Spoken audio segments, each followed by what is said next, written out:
വിജയമന്ത്രങ്ങൾ doctor Amanullah Vadakkangara. അവതരണം റാഫി പാറക്കാട്ടിൽ. നിങ്ങളിലേക്ക് എത്തിക്കുന്നത് സിറ്റി എക്സ്ചേഞ്ച്, ദോഹ, ഖത്തർ.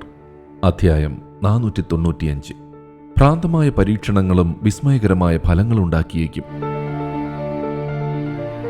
മനുഷ്യ പുരോഗതിയുടെ ചരിത്രം നിരന്തരമായ പരിശ്രമങ്ങളുടേതാണ്.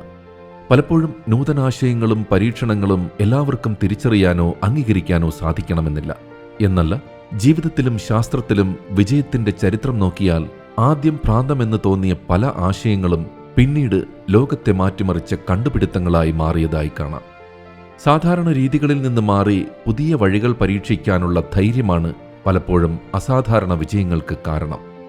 ഭ്രാന്തമായ പരീക്ഷണങ്ങൾ എന്ന് പറയുന്നത് യഥാർത്ഥ ഭ്രാന്തല്ല, മറിച്ച് മറ്റുള്ളവർക്ക് അസാധാരണമോ അസാധ്യമായോ തോന്നുന്ന പുതുമയുള്ള ചിന്തകളും ധീരമായ ശ്രമങ്ങളുമാണ്.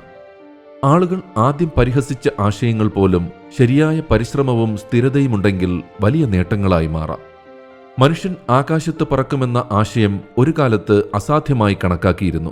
എന്നാൽ പിന്നീട് വിമാനങ്ങളുടെ കണ്ടുപിടുത്തം ലോകത്തെ മാറ്റി. അതുപോലെ തന്നെ നിരവധി ശാസ്ത്ര കണ്ടുപിടുത്തങ്ങളും സംരംഭങ്ങളും കലാസൃഷ്ടികളും ആദ്യം വിചിത്രം എന്ന് വിശേഷിപ്പിക്കപ്പെട്ടവയാണ്.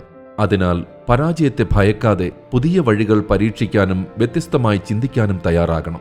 ചിലപ്പോൾ വലിയ മാറ്റങ്ങൾ സാധാരണ ചിന്തകളിൽ നിന്നല്ല, ധീരമായ പരീക്ഷണങ്ങളിൽ നിന്നാണ് ജനിക്കുന്നത്. മറ്റുള്ളവർ എന്തു വിചാരിക്കുമെന്ന് ആലോചിക്കാതെ സ്വതന്ത്രമായ പരീക്ഷണങ്ങൾ നടത്താനുള്ള തന്റേടമാണ് നമുക്കാവശ്യം. ചിലപ്പോഴെങ്കിലും നമ്മുടെ പ്രവൃത്തികളിൽ നിന്നും ഉദ്ദേശിക്കാത്ത വലിയ ഫലമുണ്ടാകാമെന്നാണ് പൊട്ടാറ്റോ ചിപ്സിന്റെ കഥ നമ്മോട് പറയുന്നത്. ഒരു കസ്റ്റമറുടെ കലിപ്പും ഷെഫിന്റെ കുറച്ച് വാശിയും ചേർന്നപ്പോഴാണ് ലോകത്തെ മാറ്റിമറിച്ച ഒരു രുചിക്കൂട്ട് രൂപപ്പെട്ടതത്രേ. ഇത് സംബന്ധിച്ച് സോഷ്യൽ മീഡിയയിൽ വായിച്ച ഒരു കഥ ഇങ്ങനെ. 1853 ഒരു വൈകുന്നേരം അമേരിക്കയിലെ ന്യൂയോർക്കിലുള്ള മൂൺ ലേക്ക് ഹൗസ് എന്ന റെസ്റ്റോറന്റിൽ നിന്നാണ് ഈ ചരിത്രം തുടങ്ങുന്നത്. അവിടെ ജോർജ് ക്രം എന്ന പ്രഗത്ഭനായ ഒരു ഷെഫ് ഉണ്ടായിരുന്നു. അന്നത്തെ കാലത്ത് ഉരുളക്കിഴങ്ങ് വറുത്തത് റെസ്റ്റോറന്റുകളിലെ പ്രധാന വിഭവമായിരുന്നു. ഒരു ദിവസം അവിടെ എത്തിയ ഒരു കസ്റ്റമർ തനിക്ക് വിളമ്പിയ ഉരുളക്കിഴങ്ങ് വറുത്തത് ഒട്ടും ഇഷ്ടപ്പെട്ടില്ലെന്ന് പറഞ്ഞ് തിരികെ നൽകി. ഇതിന് ഭയങ്കര കട്ടിയാണ്, ഒട്ടും ക്രിസ്പിയല്ല എന്നായിരുന്നു അയാളുടെ പരാതി. ജോർജ് ക്രം ഉടനെ തന്നെ കുറച്ചുകൂടി കട്ടി കുറച്ച് ഉരുളക്കിഴങ്ങ് വറുത്തു നൽകി. പക്ഷേ ആ കസ്റ്റമർ വീണ്ടും പരാതിയുമായി എത്തി.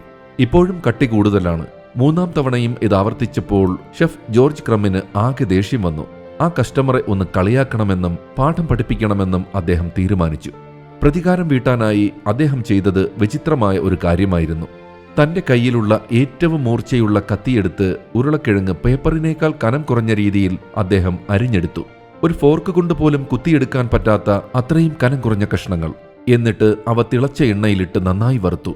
കസ്റ്റമർക്ക് കഴിക്കാൻ കഴിയില്ലെന്ന് ഉറപ്പുവരുത്താൻ നല്ലപോലെ ഉപ്പും വാരി വിതറി. ഇനി ഇതെങ്കിലും അയാൾക്ക് ഇഷ്ടപ്പെടുമോ എന്ന് നോക്കാമെന്ന വാശിയോടെയാണ് ക്രം അത് മേശയിലെത്തിച്ചത്. എന്നാൽ സംഭവിച്ചത് നേരെ തിരിച്ചായിരുന്നു. ആ ക്രിസ്പിയായ കനം കുറഞ്ഞ ഉരുളക്കിഴങ്ങ് കഷ്ണങ്ങൾ കഴിച്ച ഉടനെ കസ്റ്റമർ അത്ഭുതപ്പെട്ടു പോയി. ഇതാണ് എനിക്ക് വേണ്ടത് എന്ന് അദ്ദേഹം ആവേശത്തോടെ വിളിച്ചു പറഞ്ഞു. ആ രുചി അവിടെയുണ്ടായിരുന്ന മറ്റുള്ളവരിലേക്കും പടർന്നു. ജോർജ് ക്രമിന്റെ ആ പ്രതികാരം ഒരു വലിയ കണ്ടുപിടുത്തമായി മാറി. സരറ്റോഗ ചിപ്സ് എന്ന പേരിൽ ഇത് അറിയപ്പെടാൻ തുടങ്ങി.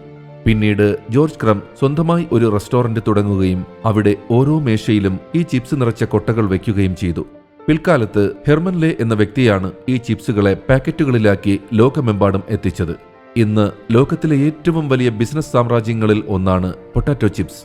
ഈ കഥ നമ്മെ പഠിപ്പിക്കുന്ന ഒരു വലിയ ബിസിനസ് പാഠമുണ്ട്. ചിലപ്പോൾ നിങ്ങളുടെ കസ്റ്റമർമാരുടെ കഠിനമായ പരാതികളായിരിക്കാം പുതിയൊരു സാമ്രാജ്യം പടുത്തുയർത്താനുള്ള വഴി തുറക്കുന്നത്. അതിനാൽ ഒന്നിനെയും നിസ്സാരമായി കാണാതെ വളരാനും ഉയരാനുമുള്ള മാർഗങ്ങളാക്കി പ്രയോജനപ്പെടുത്താനാണ് നാം ശ്രദ്ധിക്കേണ്ടത്. വിജയമന്ത്രങ്ങൾ സംബന്ധിച്ച നിങ്ങളുടെ വിലയേറിയ അഭിപ്രായങ്ങളും നിർദ്ദേശങ്ങളും 0097455526275 എന്ന വാട്സ്ആപ്പ് നമ്പറിലോ ceomedia+@gmail.com എന്ന ഇമെയിൽ വിലാസത്തിലോ അറിയിച്ചാൽ സന്തോഷമാകും.